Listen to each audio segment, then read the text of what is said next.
Hi, this is Jason Flores from the Endurance Lab, and today I'm joined by our coaches, Taya, Mitch, and Ian. And today we're going to be talking a little bit about our first week of the Performance Lab and kind of what's going on with the Endurance Lab today. But before we do that, I want to check in with the coaches. So how's everybody doing this morning? Doing fantastic. Awesome. Just built a run for my treadmill for the ITU World Championship, Long Course World Championship course. That's what I'm doing next. Absolutely. Very cool. Mitch, you've been a little bit quiet on that side. What's been going on with you, Mitch? You know what's awesome is in the last week I ran 3 times. So I had a running injury last July, did some physical therapy, and then winter came and I started running again. And what's amazing is the diversity in the workouts, bringing something new back into my plan has really reinvigorated me, and you know, my legs are really sore, but it's kind of brought a fresh perspective to my fitness, which is good. Wow, that is really great. I'm really excited to see Mitch healthy. I know he's been kind of plagued in the last couple of years as far as running and that sort of thing, but seeing him back in action, man, that's just some great energy we're getting from him. So Taya, what's going on with you? I know you've been busy. I have been really busy with the first week of the lab and getting everybody set up. But this has been a recovery week for me, which is perfect because it's also spring break, which means I have the kids at home. So I've been working on some serious slime recipes. But I've been, as a recovery week, you know, I typically train 5 days on the bike, 2 days off the bike. And for the recovery week, I have 3 days off the bike. And of course, the intensity is way down. So it's been great. I led the group workout yesterday with the short climbs in the workout module in Zwift. And it was great to do that workout with fresh legs. Just reminds me of how important it is to get that rest in. Yeah, we'll definitely talk about the workouts more in depth, but timing our life and our family lives around our workouts can definitely be difficult. I'm kind of on a build and I'm trying to stage our home for photos because we're looking to be selling the home that we're currently in pretty soon, and trying to move all that stuff at night and train in the morning is definitely getting to me. So I wish I had that time right now, but really getting tough, but really enjoying the lab. And we'll talk a little bit more about that. But I am actually doing the lab 1 week ahead to try to get these videos going and up and running. And so we'll talk a little bit about as far as the lab. But why don't we jump straight into that? I'm going to pass this over to Ian. We're going to start with the strength, kind of our core, our foundation, our base to keep this going. So Ian, what's going on as far as strength and multi-sport in this first week in the Performance Lab? Yeah, thanks, Jason. So we've got a number of things going on as we building our volume and intensity that Tay will talk about later.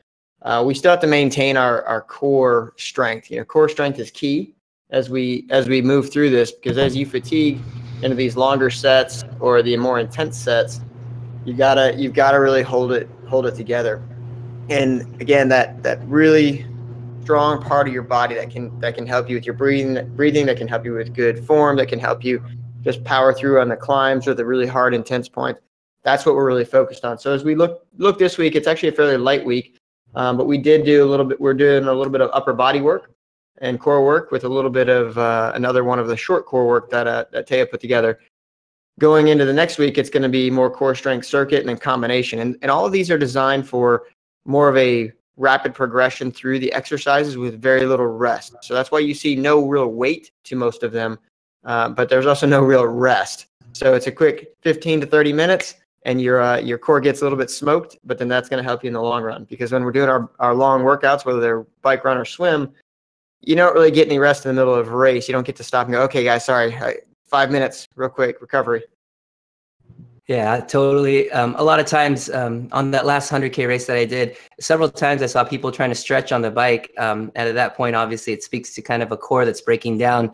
You know that person's going to pop here pretty soon. And but yeah, trying to make that stretch, and it just doesn't happen in the heat of a race. But speaking to the strength workouts too, I know Ian's got a lot of the workouts kind of tagged and kind of real-time videos. So if you are looking to do one of the workouts, check our YouTube video. Definitely subscribe there. You'll be able to get a chance to do that live. I'm also going through and creating some of the new, what we're calling variations video, which is a quick video anywhere from 5 to 10 minutes that'll give you some of the variations that you could do on the different movements to help it so that you understand what kind of movements you'll be doing and the different variations you can do for your level of fitness. And All also right. on that topic, the daily core workouts, the 15 minutes, there's a version 2.0 coming out pretty soon for those of you who have been doing that one for a little while and need a little bit more of a challenge. Yeah, absolutely. Very nice.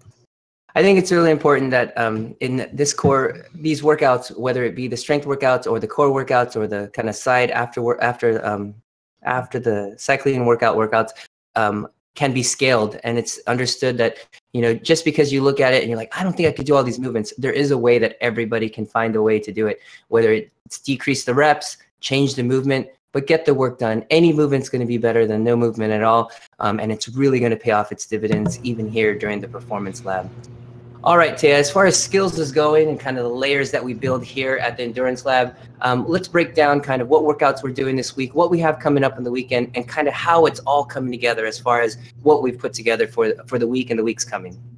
So the first thing I'll mention is as we are in the first week here of the Performance Lab is you will notice as you look through your files that many of the workouts in this lab can be done outdoors. So look out for those notes in the description of the workout and also the introduction videos that I put out in the forum explaining the workouts. So this is a great option for everyone. This week, we worked on many already. I would say it was a busy first week, many good skills here. We had the short climbs workout where we practiced going up a steep hill at lower cadence, 50 to 70 RPMs, wide range for everybody to work with there, and dropping that to fast cadence immediately following, still as part of that short climb, to accelerate at 190 to 100 RPMs, 30 seconds VO2. So it's been a great workout. Everybody has had great feedback on that one. And you know what? If you're out there this weekend or, riding in Watopia, for example, in Zwift, and you go up the hilly route, that little climb for the KOM is about 3 minutes. So you can practice your skills there outside of the workout module. So we did that. We worked on sprints, and we'll get into more details here in the hot topics of the lab, seated and standing. We had the tempo to threshold ramps, the 853. And finally, the last workout of the week, the tempo 883, which was really designed as an outdoor ride, if you will, that can be also done indoors. So that one is a little bit of a change that we're introducing in this lab, which is you have the option to do this ride indoors or out. But if you do indoors, do it outside of workout module, do it outside of erg, and keep it within the prescribed FTP range that we give to you, 60 to 75%, allow for variations in the terrain and power according to what the terrain is dictating, but then include in a few tempo blocks. But don't go over it, because that's the other important thing about this lab is we are doing Saturday to Sunday back-to-back workouts. The Sunday one is designed to be more on the endurance side. If you're doing indoors or out, doesn't matter. But really don't overdo that last one, because it will catch up to you eventually down the road. Yeah, absolutely. As far as speaking to doing workouts outdoors, I actually did, there was, the sprints workout that I typically do outside, which is great. And I got a couple messages after I posted my workouts on how to set up our Garmin's or our Wahoo's to be able to do the workout outside and kind of how to use it. So the key is, and I think I'm going to shoot a video if we can of this week of how to do it. And the key is to put in the lap button where you can reset, or you can reset each of the intervals so that you can go to the start point of wherever you're going and then start an interval, let's say, before that little hill that you're going, and then you recover and come back.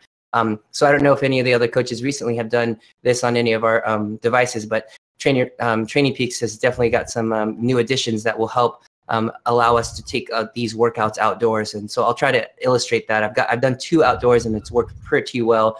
But really just the key is asking your Garmin to be an open ride until the rest recovery is done, and then you hit lap, and that starts the intervals, and you're where you need to be outdoors essentially.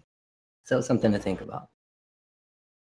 Yeah, it'll do it automatically for you, not putting the lap part in there. So it just depends on how you want to tweak it and what you have coming up for if you have to ride 15, 20 minutes to get out of traffic. Yeah, you obviously don't want to have it continue to run when you're stopped at traffic lights. But one thing I will say is when you do take these outside, be very cognizant of the fact that you may come up to traffic considerations when you're in the middle of it. So don't hammer it and just say, well, it's a red light, but I got 12 seconds left. Yeah. So really be careful. I really find some kind of out there, more secluded places, kind of out of range where there's not very many cars. I usually try to pick, especially for the longer intervals. For example, some of the VO2 reps that I did that are coming up were 90 seconds. You're looking for a hill around 2 minutes that you can kind of go up and down with not much traffic. So doing those doing the homework before and finding those segments on Strava is a good place to start. So, and even if you don't want to get fancy with the Garmin, for example, the way I've been doing it is, the intervals are straightforward, right? So they're, let's say 4 by 4, whatever it is. I write it down. This is funny, right? I write it down on my leg. So on your leg. Wow. I do. I take a little, I take the pen and I just write it down on my thigh, and I just hit the lap button. I have the Garmin set up for the lap button, and I just do it that way.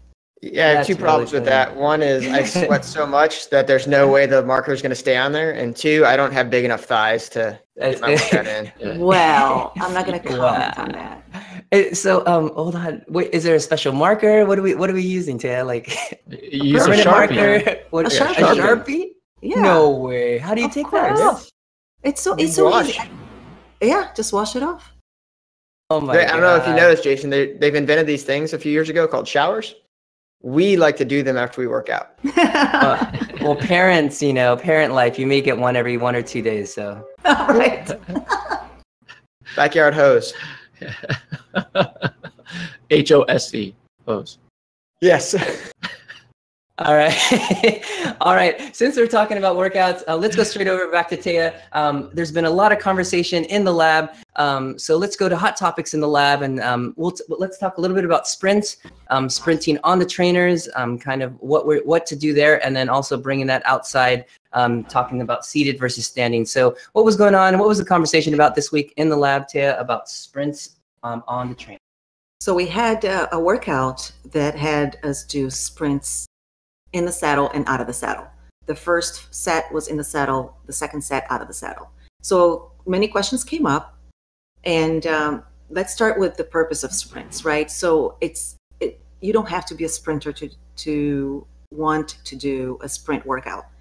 It's important to have that skill if you need a quick acceleration during races, for example, so you can get people off your wheel, or you're of course going for the finish line, but you want to open a gap, or you're bridging a gap in a ride or a race. You're keeping up with a group.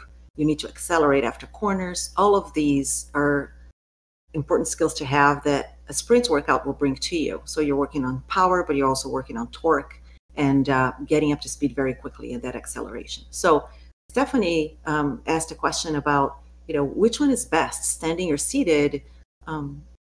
Some people don't usually do standing sprints, or it's hard for them to do. Which one is best was her question. So out of the saddle is where you get your maximum power and maximum speed. But there's a time and place for both. So typically, if you're coming in at high speed and you have momentum, you'll be able to put out more power by standing. You are really putting the weight of your body on the pedals side to side. And the key there is to do it such that you can spin up, and at the end of the sprint, you quickly get up to a very high cadence. But we'll get into that in a little bit. You might need to do a seated sprint, which might not necessarily be a sprint per se. If you are, let's say, at the top of a climb and you need to accelerate up and you want to go faster up, and the short climbs is a good example of that. Or you need to react quickly to an attack or a gap, but you're in a group and you don't necessarily want to stand up and sprint, right? But you need to have that same reaction that a sprint will give you when you're seated. So different scenarios, but these are just examples, and it's good to have both in your toolbox. So you're able to do standing and seated. The other question that came up is regarding form. So let's say that you're doing your sprints outside. And it takes practice to do a standing sprint outside. It requires a strong core. And I gave the example of the plank workout where you're in a plank position and you put 2 towels behind your forearms. So it's a forearm plank. And the exercise there is to move your forearms alternating up and down, right and left, 12 times or so. That will work the muscles that you would work if you're doing a standing sprint. So it's a great workout there. But key is to engage your core, your elbows are in, the bike will tilt slightly side to side as you put down the power. Hands in the drops. Not everybody is comfortable starting with the hands in the drops, but typically that's where you have better control of your bike. You bend your elbows, you keep your weight centered over the cranks to avoid leaning too far forward. Let's say if you were to look down in your handlebars, you would see your eyes will be at the same height as your Garmin. And you use a gear where you can quickly get up to high cadence as you do the sprint. Now, if you're in the trainer, that can be tricky because the trainer, well, chances are will not allow for your bike to move side to side. I have a Neo, a Tax Neo, and mine actually moves. It's got some wiggle room there, side to side. Other trainers, your bike is just standing there still. So it gets a little trickier that way. And there was a comment also about one of our riders who was saying that her trainer moves, like shifts and slides over to one side. And that might be also a sign of imbalance, a little bit of imbalance on your power right to left. But really, if you're on the trainer, yes, it's harder. You can still practice the core engagement and the elbows in, and it won't be the same, but you still get a good training out of doing the sprints there. Any other comments from the coaches on the sprinting in the trainer? Yeah, so I have a kicker. It gives me a little bit of wiggle, but not a whole lot. But I found that when I really work on my core strength and stability, I'm focused much more on pushing the power directly into the pedals, and I don't necessarily look for the give the give on the bike as far as the left and right lean like I do when I'm on the road doing it. Normally when I'm on the road doing it, it's because I have a backpack, a giant chain on me, and I'm out sprinting a dog or a traffic light.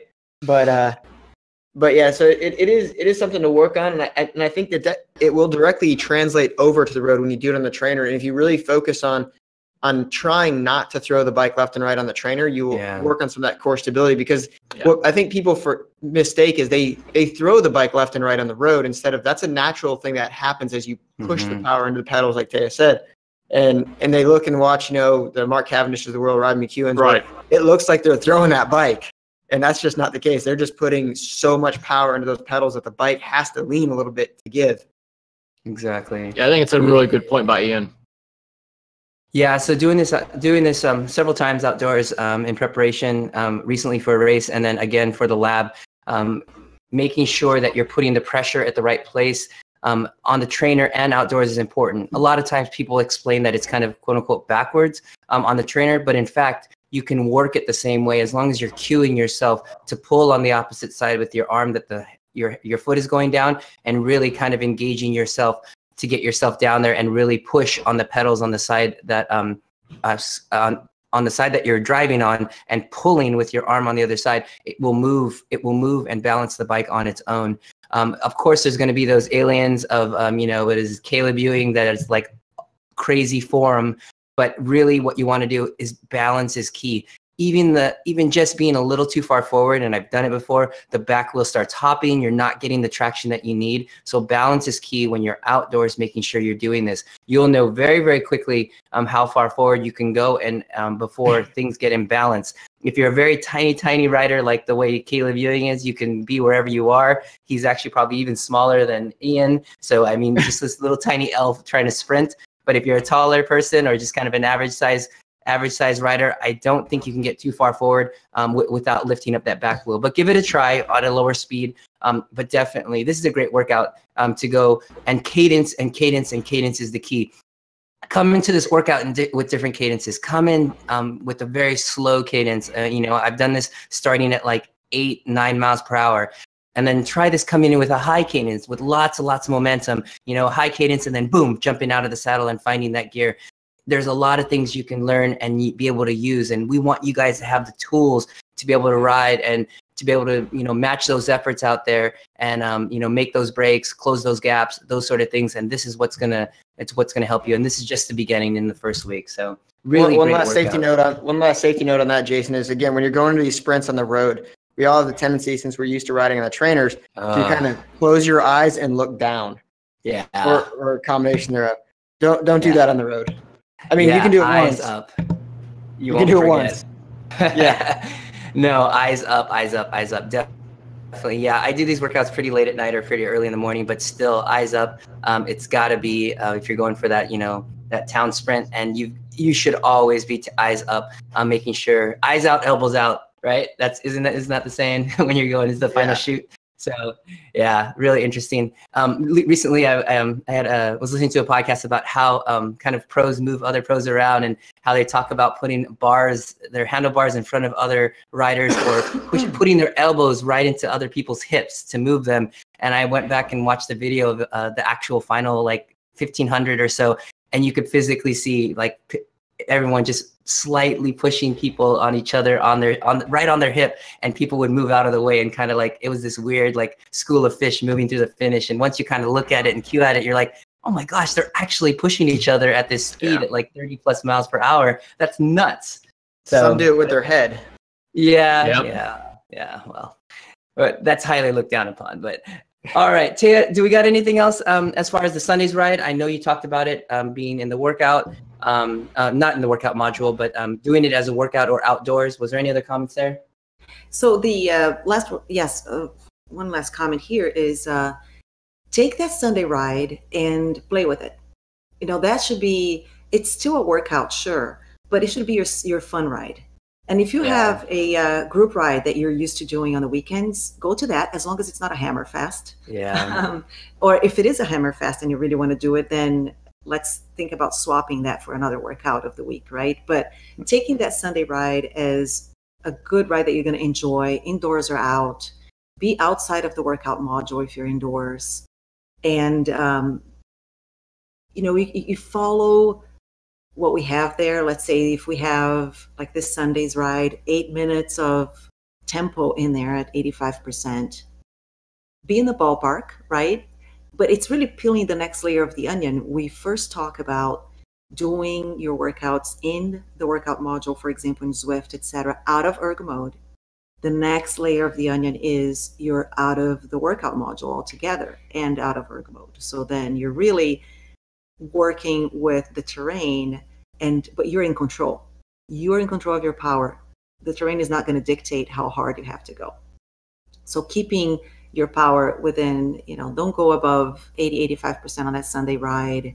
Resist the temptation of going harder. As I mentioned at the beginning, if you do that, it will catch up to you eventually, and you're not getting the rest that you need the way that we designed the lab here. Yeah, in anticipation of some of our kind of more seasoned lab riders, there was a question about stacking workouts. And so what I had tried kind of in anticipation of questions was stacking a tempo workout on top of the TT workout, just to get kind of that fatigue, kind of that specificity of end of a long workout kind of set or a long race. So that is an option as well, depending on time. You could use this as something that kind of really gets your tempo work in, and then you get into the TT work. So if you have questions about that, let us know, and then we can let you know if you're kind of ready for that sort of thing. So I had a couple riders kind of message me about that. So excellent. All right. Well, we're going to do a new section here. Ian and I talked about it a little bit last week. We're going to jump into the feed zone. Typically, this is normally a separate podcast, but I've decided to kind of bring this into the Coach's Corner to get a little bit more feedback or conversation going. And today we are going to talk about nutrition, primarily pre-workout and post-workout is what I'm looking at. And so which is more important out of the two? And I guess I can do a quick roundtable of what the coaches feel for their athletes that they feel is kind of on their sites as a rider is going through the lab. So what do you guys think as far as, before I go into all the little tidbits, I know you kind of read the article, but what do you feel is key, pre or post workout? Well, okay, I'll just say from my perspective, I think that you can't say one's more important than the other, and it depends on the workout. If you're doing just an easy, zone 2, no intensity ride, and you're kind of just, you don't really need a whole lot of special energy for it. For me, the pre-workout for that can be just getting some fluids in, maybe a few calories just to get your body going. And the post is extremely important. But that, if you have a really intense workout coming up, you definitely need some calories in your body, or else you're just not going to get that workout. You're not going to meet the goals of the workout, because your body's going to fail on you before you can get there, because of the lack of the glycogen stores and just lack of energy in general. But for me, I found that post-workout is the most important thing I've changed with my diet, that I eat something immediately following, and then within 60 to 90 minutes, I eat a meal, if not earlier, because if I don't, then my body just kind of shuts down absorption for the day, and I know the next 2 days of workouts are going to be garbage. What's your go-to, Ian? You're like you're like last interval, done, save the file, and what are you putting down like right after that? So right after that, I have my famous shake. That's the first thing I take, and I try to take as much as I can of that. And usually, if I do a really, really intense workout or a really, really long workout, I kind of struggle getting the calories in right away. So over the next 15 to 20 minutes, I'll take my shake in, and then, like I said, about another 30 minutes later, after I've cleaned up, I'll eat some food. And I'll usually have 2 eggs, cheese, omelet, with some avocado in there, and turkey. Regardless of what time I finish, that's generally my post meal or post workout meal. Okay. So for Taya, what's your go-to pre-workout for a really intense thing? Are you thinking pre like the hour before? Or are you doing pre-workout kind of like the night before a morning workout, for example? So in my case, because I work out very early in the morning, I pay attention to what I eat the night before. So I make sure that I have good carbs the night before, and those do not need to be simple carbs, right? Because they're not going to be used right away. I'm not going to use. I'm going to go to sleep.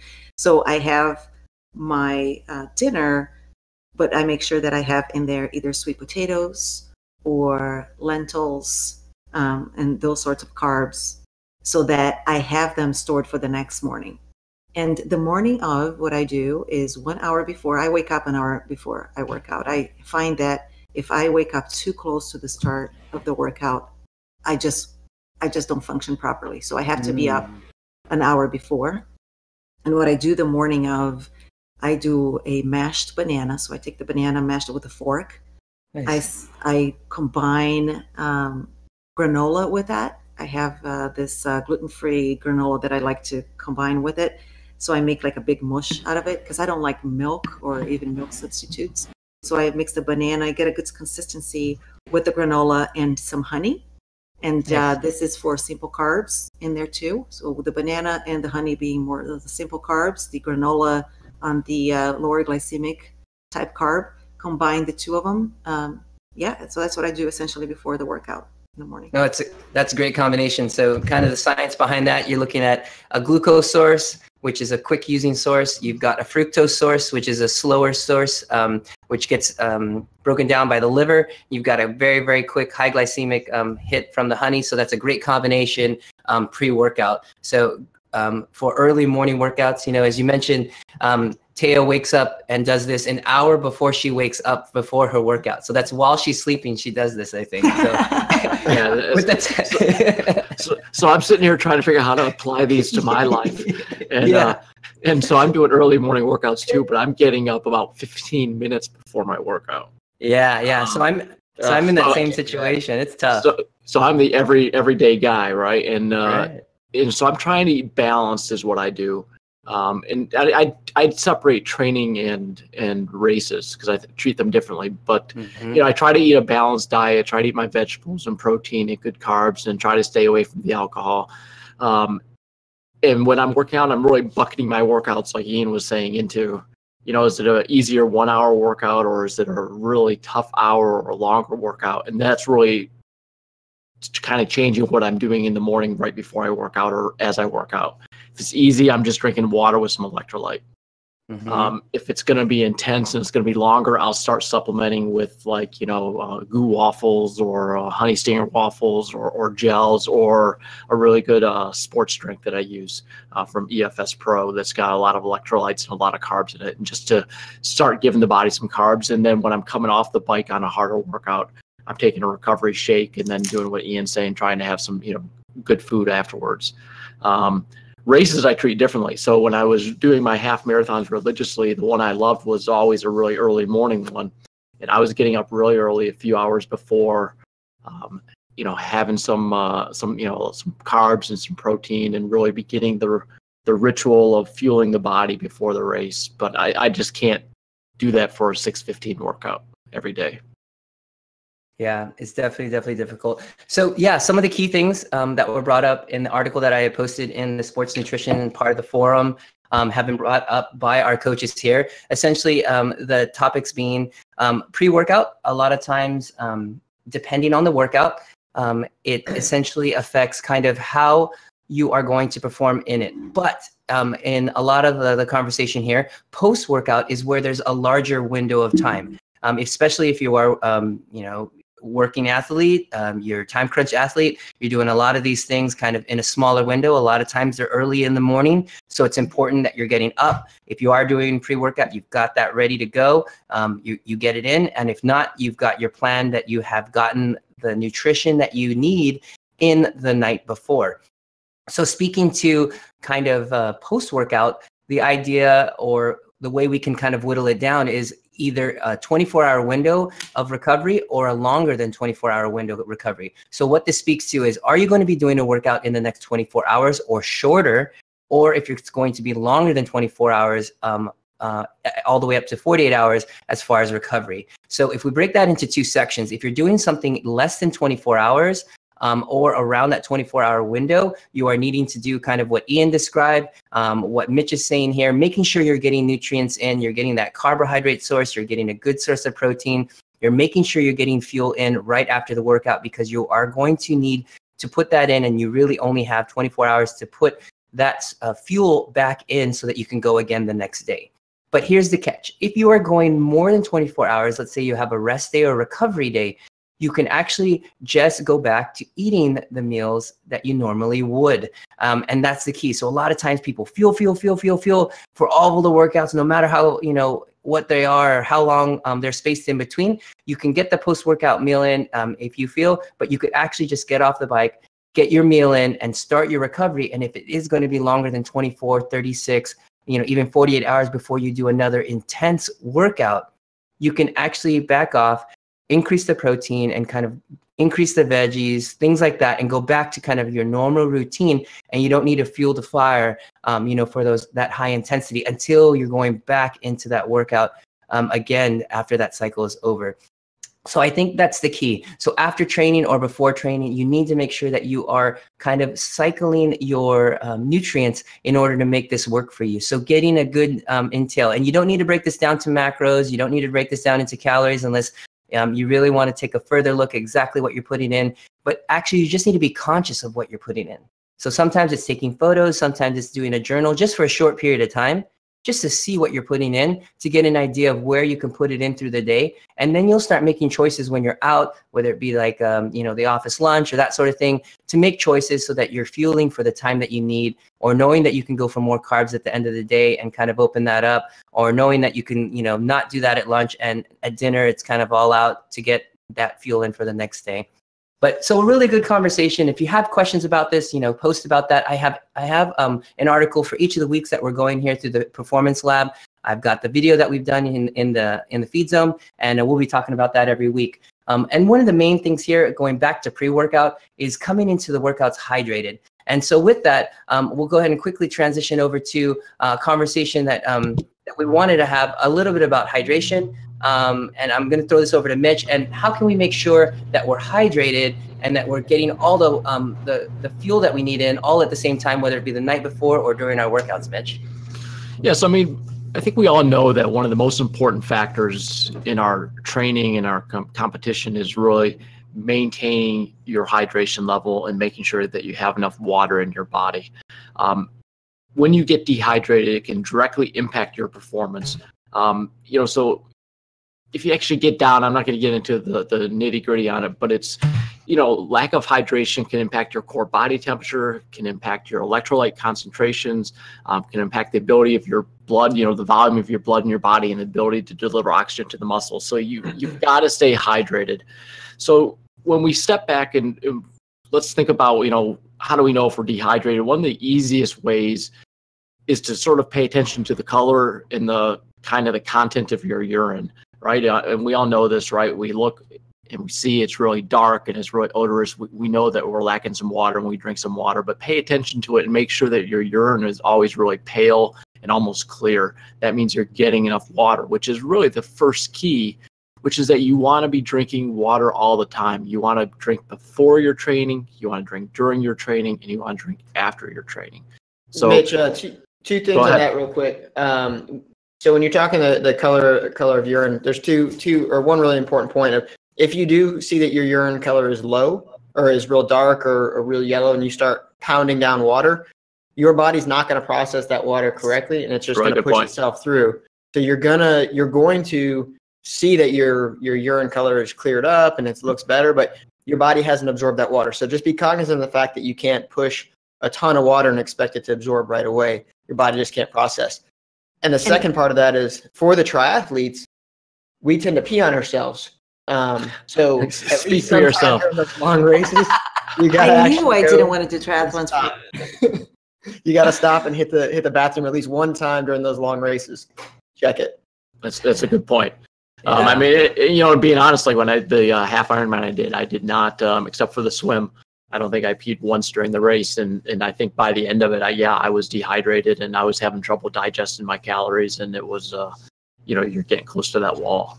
And just very quickly, also on the blood volume that you mentioned, Mitch, very quickly. Mm-hmm. The thing about blood volume is, and this is why you cannot be behind on your hydration. Once you're dehydrated and your blood volume is low, to bring that back takes time. Yeah. And that goes back to, you can't catch up that quickly. You can catch up quickly on food if you're not eating enough, but you cannot catch up that quickly with hydration. That's why you have to be on top of it. Yeah, and it takes time, and balancing that with throughout the day and kind of titrating that to get in, and that can also speak to kind of the percent of kind of solution that we're using. But I'm sure Mitch has got a little bit about that. So keep on going, Mitch. Yeah, so I mean, we also need to pay attention. I think everyone's got an individual kind of sweat rate, and obviously when we're training or when we're competing, depending on the conditions, a lot of things are going to impact how quickly we process the water and sweat and the intensity. So one of the things that you can do is you can kind of do that simple test we've all talked about, where you weigh yourself before your workout, you drink a known quantity of water, and you weigh yourself when you're done, and you can kind of start to bracket into what your sweat rate is. I mean, I know that when I'm really working down in the basement, I'm going through 18 to 20 ounces of water in an hour, because I know my weight doesn't change from beginning to end. So you got to have an idea, because what you want to do is make sure that when you're competing and training that you're not really losing much of your body mass. I saw various numbers online, but one that was referenced a few times was 2 to 3%. So in a race or when you're working out, you want to try to keep that body mass similar, so you're drinking the correct amount of water. But the flip side of it is, and Ian talked about this a little bit, was that you also want to make sure you don't drink too much water too fast. You can actually dilute the amount of electrolytes in your body. So what you want to also do is make sure you're ingesting the electrolytes with the water. So when we're talking about nutrition and what we're eating, you heard me mention that a lot of times I'm not having any nutrition during a workout, but I'm having my electrolytes, because I find that I recover faster and I feel better after a workout if I ingest some electrolytes, even if it's not the most intense workout in the world. So, I mean, the long and the short of it is, and those of us with kids, I think we're probably always saying this, is we're always telling our kids, drink more water, drink more fluids, please, because we know how important it is. But we also need to pay attention to it ourselves and make sure we're drinking water through the day. Remember that fruits and vegetables contain a lot of water, so that's also another good source of hydration. But then when you're working out, make sure that you're ingesting the proper amount of water during your training and your competition, and getting the electrolytes as well, so that you can maintain your health and also your ability to compete. No, some absolutely really good tips as far as hydration, both on and off the bike. Super important to make sure you're getting that balance. And electrolytes is key here, everybody. So getting that balance between just regular water and having those electrolytes in is very important. So I've got a whole podcast on that in the feed zone. So definitely check that as far as hydration. So search hydration under on the YouTube channel. You should definitely be able to get to that as well. All right, so let's head over. Mitch, a couple things. As we transition, we're going to be talking about kind of the multidiscipline stuff. Can you tell us a little bit about the short plan, and then we can jump on over to Ian as far as kind of the long plan here.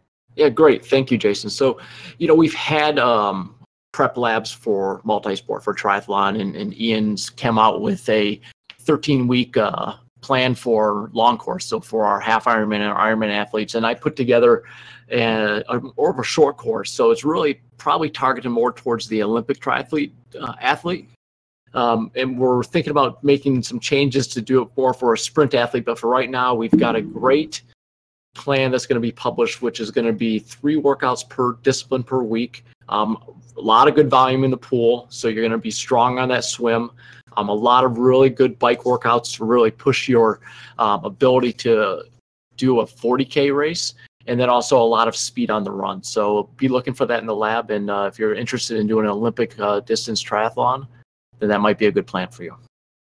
That's awesome. Mitch, I heard you're spending a lot of time in the pool with one of your daughters there. She's showing you the new strokes, right?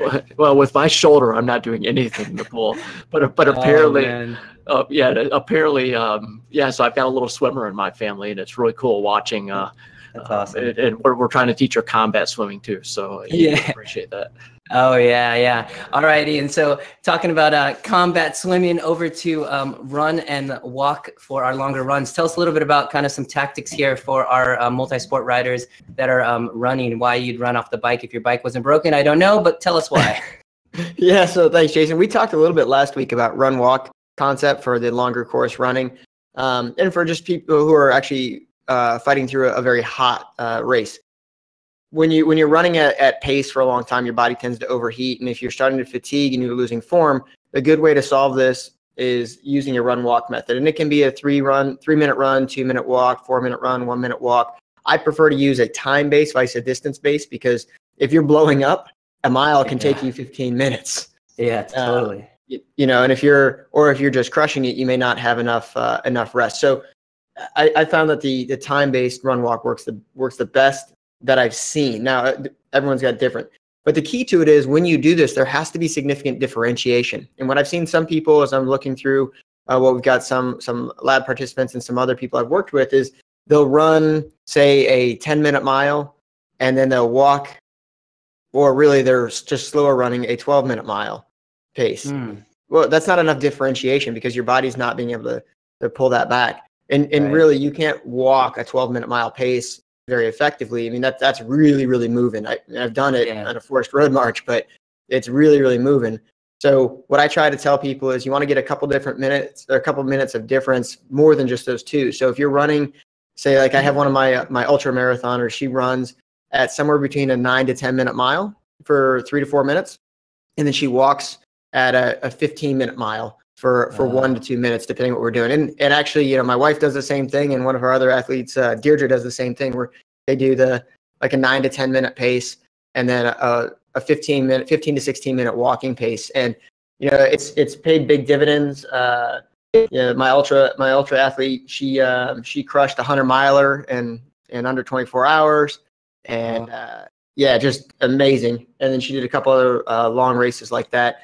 And then Deirdre and my wife both did a half marathon, and a lot faster time than they expected. So there is a method to the madness of it. But if you don't have that differentiation, you're not giving your body the appropriate rest to take in the energy, take in the fluids, to drop your heart rate, to drop the body core temperature, and to get that quick recovery. Yeah, I've heard, Ian, on runners going into actual, whether it be half marathon and marathon, going in with like a plan, like a run walk plan.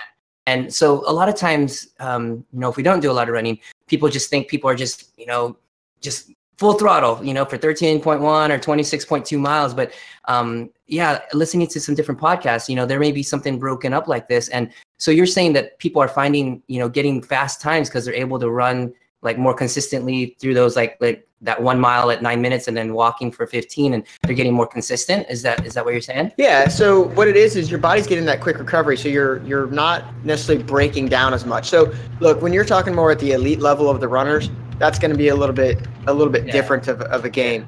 But when you're talking the weekend warrior runners who maybe aren't the 6 minute milers or the 7 minute milers, but they still want a good time, but they can hold a good pace for a little bit. So I'll take an example. I have one of my runners, my runner JJ. She just finished a marathon in Florida, which obviously is still warm. It's warm there, and she was pushing a good pace for 4 minutes, and then walked at a good pace for 1 minute. But during that 1 minute pace, she was making sure, okay, I'm dumping water on my head. I'm taking a little bit of fluid. So she's able to take in a little bit of fluid at a time by having to wait for that aid station every mile to try and, dump a whole bunch of fluid into her body. So every other one, she's taking in fluid. Every other cycle, she's dumping water on her head. She's taking in a few calories here and there.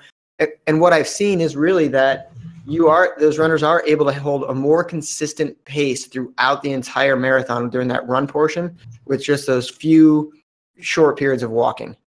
Really interesting. All right, cool. Yeah. And so a quick other part I want to cover from our multi-sport lab is like Mitch said, we're talking about more things in the pool. And there's two things we really need to focus on in the pool. One is maintaining our form through the pool and through our swim. As we get longer through our swims, we get a little more tired. So focusing on that by just thrashing through the water and look like a drowning victim is a better way to do it. If you have to slow down and focus on your form, it's much better. I know Taya has experience of that with her son, who's an awesome swimmer. And if you just back it off and hold good form, you lose less speed than if you flail around. And the second part is us triathletes, we tend to forget that we need multiple gears in the pool.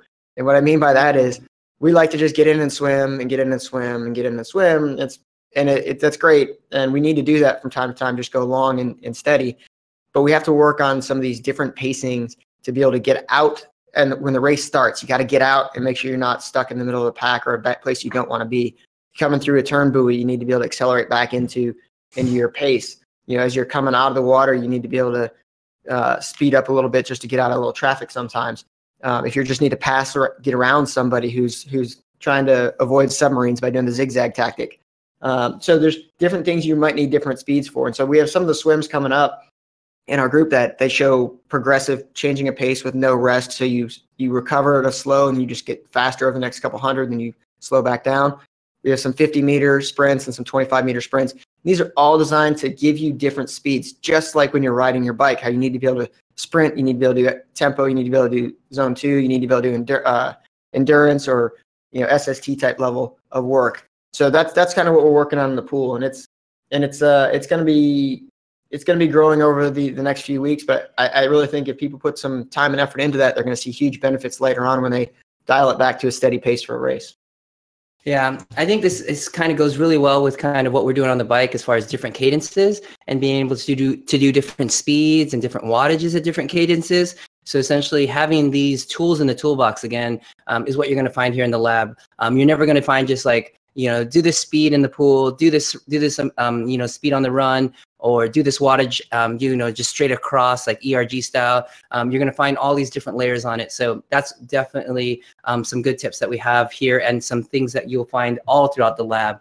So we're going to transition to a section we called On the Horizon. This is going to talk a little bit about the week that's coming up and what we have going on for our riders this week. And Taya, what kind of workouts have we got going and what can we look forward to? We're going to start the week with some over-unders. We're going to be working just above threshold and just below threshold, and which is another very effective way to train your muscular endurance and really what you do out on the road, right, when you're out there. Right. And the key here that we're going to throw in also is cadence changes. So not only are you going to be changing your power up and down, you're going to be changing your cadence as well. So really working on that control for power and cadence. Then we move on to a VO2 workout. The VO2 reps for this week, these are short bursts, but they're repeated. And again, great skill to have. It's a fun workout. sometimes for VO2, you feel like you look at the workout description, and even if you look at the TSS or how it looks on paper, you might say, well, that's not that hard of a workout. It is a hard workout. It will wear you out. But at the same time, you might be able to recover a little faster because it was intense, fast, quick, but you can recover a little bit faster. But it takes a toll, trust me. And if you want to do back-to-back back-to-back workouts during the week because you have to compress your week, typically don't throw the VO2 as one of the back-to-back workouts. And then on Saturday, we're working on the third workout is threshold work, one that you can do indoors or out. And then the Sunday, similar to this week, but with a little more layered in there. Yeah. So one thing about all the workouts, when they have these cadence changes, go into your Training Peaks, open up the file, and take a look at what the comments are asking for. So because of the way we lay out each of the workouts, we have the comment of what it's going to be like, whether it be 100 cadence plus or 85 to 95. All of that is coded into the workout, and you could actually see when they're coming up. So go ahead and familiarize yourself so it's not a surprise like the minute a hard interval starts that it says spin up to 100 at 140% of your FTP. Obviously after the second or third time, you'll get used to kind of what's happening, but take a look at that file and you'll be able to know kind of beforehand. If you want, you could write it on your leg, and then that way you'll know whether you're, even if you're indoors, so that you'll never forget. So you'll have that for yourself. But you can also put it on paper if you're indoors. Yes, you can. So pull that up so you have that. We just don't have a way to kind of prep it in the interval before and put it like 30 seconds before the workout. Not yet. So as we move forward, we may be able to do that so you can be prepared, but just so that you're ready, just because the intervals move a little bit quickly, especially in that second part of the workout this week. So great. Yeah, Jason, go ahead. One thing coming up this week on the multi-sport add-on for this, we have 2 runs, 2 swims. One run is a tempo run. So it's going to be adding 2 by 10 minutes of a harder effort, which is closer to what it's going to be a 10K effort. And then one of our swims is a key swim. So for anyone who's doing this, and if you have to skip workouts or you can only do one swim, this is a key swim. It's the 20 by 100 progressive. And that's what I just mentioned before about you're going to start off at a slow 100. You're going to go to a little harder, your long course 100 pace, and then a much faster. And then right away, you go back into the next slow 100. So there's no rest between any of these. You just have a target you have to hit, and they get progressively faster, and it slows back down, progressively faster, slows back down. And it's about teaching your body to recover after a harder effort while still being active and while still moving.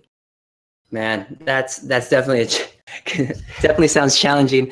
So, all right. So let's wrap this up. Everything is, what a great show we had today. I'm here in the Coach's Corner. I'm going to give a quick summary. It's getting a lot more dense. And if you notice, we're not just talking about what's happening in the performance lab. We're trying to bring you all the tools that you need to be the best rider you can, both on and off the bike. We had a great topic in the feed zone. If you have any questions about that, post-workout, any questions about what we did in the lab this week or any of the skills that we're working on, let us know. We talked a little bit about sprints and kind of working on that. So get out on your bike, get indoors, get outdoors, and get to practicing those sprints and all the skills that we're working on in the multi-sport. It's just getting me excited to maybe put my running shoes on and go for a run. But I don't know. Ian said last year I wasn't really built for that. So we'll have to see. And then the last thing, we talked about hydration and water. So definitely take a deep dive into that. If you're just drinking water, definitely consider putting something in it, an electrolyte, a salt, something like that. Let's do some research, ask some questions.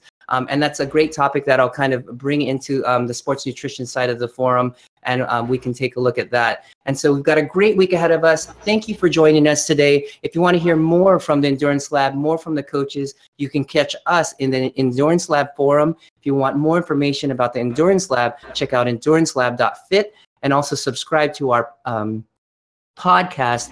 Search for the Endurance Lab or our YouTube channel. Just search the Endurance Lab on YouTube. Thanks for joining in, everyone. And for the coaches, thanks for joining us today. We'll see everyone next week in the Coach's Corner.